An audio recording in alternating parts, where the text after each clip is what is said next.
السلام عليكم ورحمة الله، اخباركم؟ كنتمنى تكونوا بخير وانتم كتشاهدوا الفيديو ديال اليوم. ومرحبا بكم في قناة غزال شانيل. اليوم ان شاء الله خصيصا لعشاق الحامض غادي نشارك معكم هاد التورته اللي كتجي من اروع ما يكون، سهله بزاف بدون جينواز ولا جيلاتين. غادي نخدمها معكم بالبديل ديال الجينواز اللي كيجي خفيف واسفنجي. تقدر اي وحده منكم انها تجربها وتنجح معاها، خصوصا المبتدئات فراه غادي تنجح معاك من اول تجربه. شوفوا معايا كيف كتجي متماسكه وخفيفه، الصراحه كتجي من ألذ واروع ما يكون. فإلا عجبتكم الوصفه ديال اليوم ما تبخلوش باللايك ديالكم، وكذلك ما تنساوش انكم تخليو لي اكبر عدد ديال اللايك، وايضا تنضموا للقناه اذا كنتم مازال ما مشتركين. ضغطوا فقط على زر الاشتراك الاحمر وفعلوا زر الجرس باش توصلوا بكل جديد. فبلا ما نطول عليكم اكثر نخليكم مع الوصفه. واول حاجه هنا غادي نبداو بتحضير البديل ديال الجنواز. كيف كتشوفوا معايا غادي نحتاج لواحد 3 ديال البيضات اللي كيكون بدرجه حراره المطبخ. عندي كذلك واحد 10 المعالق كبار ديال الزيت، 10 المعالق كبار ديال الحليب اللي كيكون بارد، 10 المعالق كبار ديال السنيده، و10 المعالق كبار ديال الدقيق. غادي نحتاجو كذلك لواحد 2 خمارات ما يعادل 14 غرام، وكيس ديال الفانيليا. هنا غادي ناخذ الكاس ديال الخليط غادي نعمل فيه البيض ديالنا. غنزيد هكذا السكر، وغادي نضيف بطبيعه الحال كيس ديال الفاني. صافي غادي نزيد عليهم واحد 10 ديال المعالق كبار ديال الزيت، وغادي نضيف كذلك الحليب اللي كيكون هكذا بارد. صافي كنضيف كاع العناصر وكنطحن كلشي مزيان حتى كيندمجوا. بالنسبه لهاد العناصر هادو فتقدروا تخلطوهم غير بالطراب اليدوي اولا بالباطوخ الكتريك، يعني نتوما والاختيار ديالكم. صافي هنا بعد ما كيندمجوا غادي نضيف هكذا النواشف. غادي نبدا بالدقيق، غنزيد كذلك 2 خمارات، وغادي نعاود نطحن كلشي مزيان. بالنسبه لهاد الخليط هذا فراه كيجي خفيف واحد شويه، هانتوما غادي تشوفوا معايا. ها نتوما كيجي هذا هو القوام ديالو. هنا كيف كتشوفوا معايا راني خديت هاد الصينيه ديال الفران دهنتها بشويه ديال الزبده وفرشتها بالورق ديال الطهي، وغادي نحاول انني نفرغو فيه. صافي غادي نحاول انني نقادو مزيان بهذا الشكل هذا باش كيجينا هكذا متساوي. ومن بعد غادي ندخلو للفرن اللي سخنته من قبل على 170 درجه. كنخليوه حتى كيطيب لينا، راه ما كياخذش نهائيا بزاف ديال الوقت، حيت راه كيف كتعرفوا انا الطبقه ديال الكيك راها يعني صغيره بزاف، فراه كياخذ تقريبا هكذا واحد 10 ديال الدقائق حتى ل 12 دقيقه الماكسيموم. صافي هنا بعد ما طاب لينا غادي نخليه هكذا يبرد، وغادي ندوز باش نحضروا الكريمه ديال الحامض. هنا غادي نحتاجو فيها العصير 2 حامضات، غادي نحتاجو كذلك القشور ديال الحامض. عندي كذلك واحد 3 المعالق كبار ديال السكر، بيضه وحده، وغادي نحتاجو ايضا واحد المعلقه كبيره ديال الزبده. فهنا غادي ناخذ الكاسوله غادي نعمل فيها البيضه ديالنا، غادي نزيد السكر، غادي نضيف كذلك القشور ديال الحامض، وغادي نخلط كلشي مزيان. بالنسبه لهاد القشور ديال الحامض فهما اللي كيخليو الكريمه ديالنا ما كتجيش فيها نهائيا النسمه ديال البيض، فريمون كتجي غزاله بهاد الطريقه هذه. صافي غادي نزيد دابا واحد عصير 2 حامضات، وغادي نعاود نخلط كلشي مزيان. صافي غادي نعمل الخليط ديالنا على النار دائما مع التحريك المستمر حتى كتبدا تسقى لينا الكريمه، ومن بعد غادي نطفي عليها. هنا كيف كتشوفوا معايا راه الكريمه ديالنا بدات كتوصل هكذا للغليان. غادي نستمر هكذا في الخلط حتى تبدا تسقال معنا، ومن بعد غادي نطفي عليها. هانتوما صافي كنطفي عليها وكنزيد هكذا واحد المعلقه كبيره ديال الزبده، وكنحاول اني نخلطها بهذا الشكل هذا. ومن بعد كنضيف واحد شويه ديال النكهه ديال الحامض. هنا راه فقط انا ضفتها على حسب اللون وصافي. هي صراحه ديجا كتجي صفرا، ولكن انا بغيتها هكذا تكون باينه واحد شويه. صافي كنزيدو وكنعاود نخلط كلشي مزيان. هنا راه الكريمه ديالنا واجده كيف كتشوفوا. غادي نحاول اني نصفيها وغادي نخليها تبرد بين ما وجدنا هكذا الكريمه.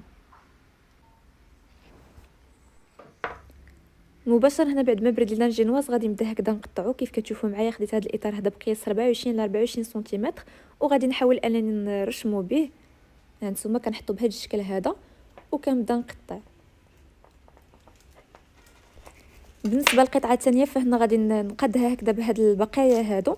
كيف كتشوفوا معايا غادي نحاول اني ناخذ هكذا بها العبار وغادي نرقعها. وهما راه ما كيجيوش نهائيا باينين كيف غادي تشوفوا معايا. غادي نعملوهم لتحت فراه ما غيجيوش نهائيا باينين في الكاطو ديالنا. صافي بعد ما كنسالي كناخذ الطبق ديالنا كنحط فيه هكذا القطعه الاولى اللي رقعنا، كنقاد عليها السيركل بهذا الشكل هذا، وكنبدا نسقيها مزيان بالسيرو ديال الحامض. هنا قديته غير بشويه ديال عصير الحامض مع السكر، عملتهم هكذا حتى غلاو لينا، ومن بعد خدمت بهم فراه كيجي غزال بزاف. هنا خديت واحد 350 ملل ديال الكريمه السائله اللي كتكون بارده مزيان. غادي نحاول انني نخفقها مزيان بالباطو حتى كتبدا تطلع.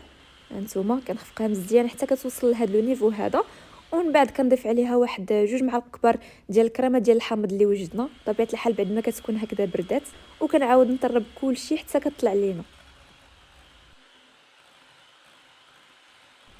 هانتوما هذا هو القوام ديالها. كيف كتشوفوا معايا كتجي متماسكه وكريميه. صافي هنا بعد ما تشربت لينا الطبقه ديال الجينواز غادي نحاول اني نوزع عليها هكذا الكريمه. كنعمل واحد الطبقه اللي كتجي هكذا خفيفه واحد شويه. هانتوما بهذا الشكل هذا. وكنبدا نوزعها مزيان بالسباتول.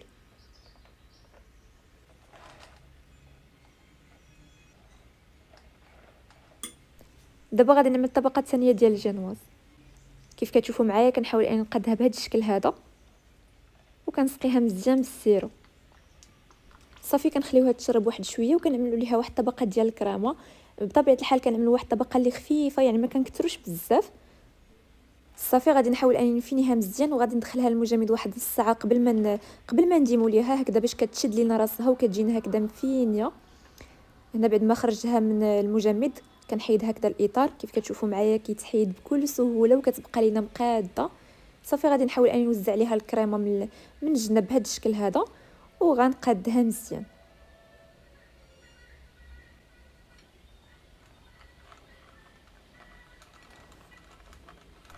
بالنسبه للتزيين فهنا خديت واحد شويه ديال اللوز مهرمش، حاولت انني نحمرو وغادي نبدا هكذا نزين به الجنيبات. هانتوما كنعملو بهذا الشكل هذا، وكنحاول اني نغطي به كاع الجوانب.